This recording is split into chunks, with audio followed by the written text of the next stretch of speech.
In this video, I'm doing my daughter's vivid shade, and I call it the Sunset Horizon, and I had so much fun with this one. I did use Oligo's Funkhues. I also used a little bit of Arctic Fox and some Schwarzkopf colors to produce this final result. But mainly I stuck to the Funkhues, especially around the top area, because I wanted to see how these colors performed. And I'm gonna give you my thoughts and opinions on them. We're gonna get into it. Hello, my fellow stylists, enthusiasts, and friends. Welcome to my channel. If you are new here, thank you for stopping by. I'm Maureen Moody, and I'm the Curious Stylist. And nerding out on hair color is fun for you. You may want to stick around. And to all my returning subscribers, you already know we're color geeks here. So I'm going to go over some 5 basic tips when I am working with a direct dye or your vivid shades. So when I am working with a vivid color, I like to apply it on dry hair. And the reason for that is you want full saturation for the hair. You want that hair to fully soak in that color. And I find that when you apply it on wet hair, you get spottier results.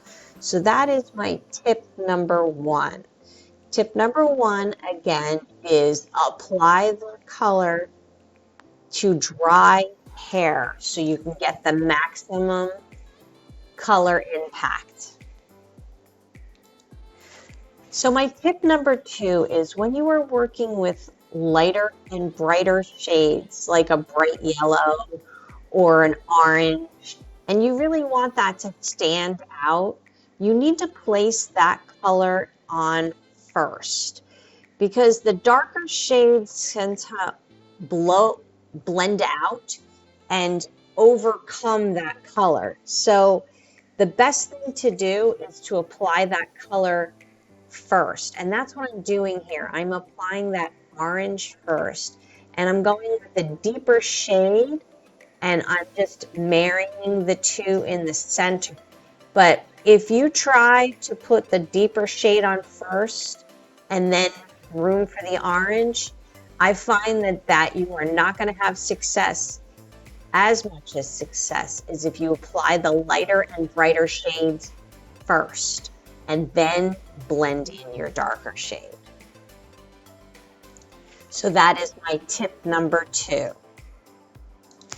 My tip number 3 is when you are working in vivid shades and on dry hair, you really need to take the time to make sure that you are fully saturating that hair. And what I mean by that is you really want to make sure you work that hair color in through the hair, because what happens is the dry hair is going to suck in that hair color, and you think that you've done a really good job of saturating, or you're trying to make that hair color stretched. Don't do it. If you're going to make it stretch with conditioner, but do not try to leave dry spots. It's going to leave hollows in the hair, and you will notice spottish results. So if you have a color that you're afraid that might not run the distance, it's better to shear the product out with conditioner and put that on the hair and have it fully saturated, but maybe not at the full opacity that the color could deliver, than to have spotty spots and just trying to work it through, because once that hair sucks color in, you're going to have spotty results. So that is my tip number 3.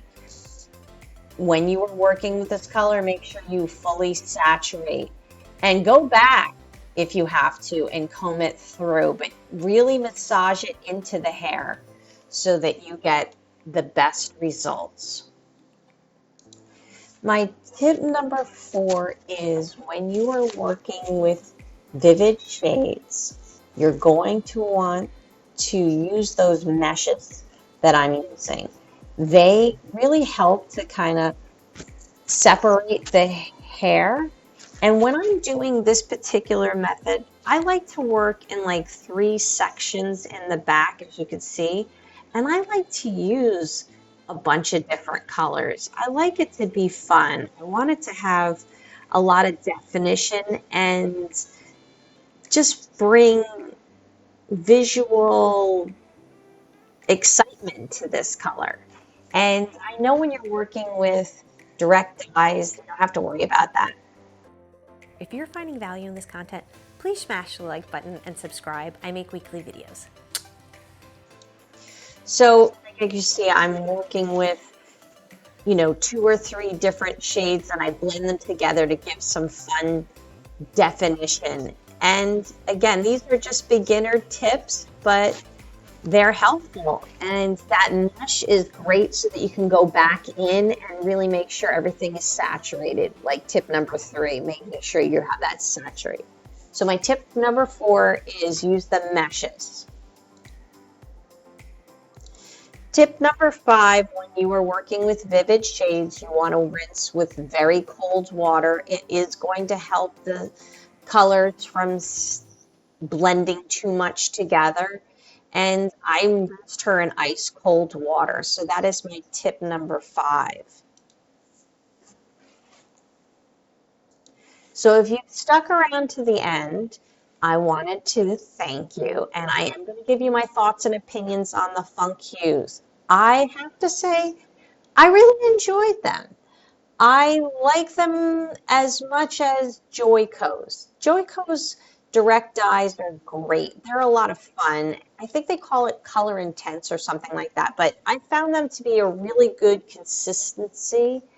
And Arctic Fuss is really awesome too. Of course, they have a name for a reason because they work beautifully and they spread nicely. Now, as far as I'm concerned about Schwarzkopf's direct dyes, I like them, but I find that I'm getting more spreadability with the Funkhues. And I have done this color about 3 or 4 weeks ago. So it is holding on really well. My daughter doesn't have a whole lot of fading with it. So I did use the other colors towards the bottom of the head, but as I started to work to the top and the sides, it's all Oligo's Funkhues at this point. And I really like the spreadability of this product, and I did this hair color 3 or 4 weeks ago, so I feel like the longevity is there. If you take care of this properly and you have the right product, the product will last really well. Now back to the lighteners. I haven't fully tested them out yet against Schwarzkopf, but when I used their Coolest Blonde Lightener, which is their 9 levels of lift lightener, I really liked how her hair felt afterwards. It felt like I didn't even really use anything super strong on it. And I did, because I needed to break through some bigger sections that I had missed, and I wanted to do it in a quicker time. And if you want me to go over a video on that, I have the video footage. I just didn't want this video to be super long.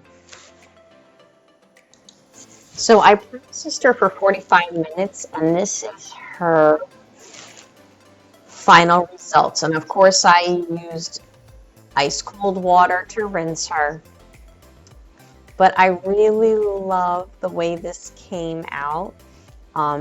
It was a lot of fun to do, and having those orange tips with the pink hair, it just reminded me of the sunset or a sunrise. And I'm like in love with it. And this is her after pictures, and I just had a lot of fun with this. I really enjoyed it.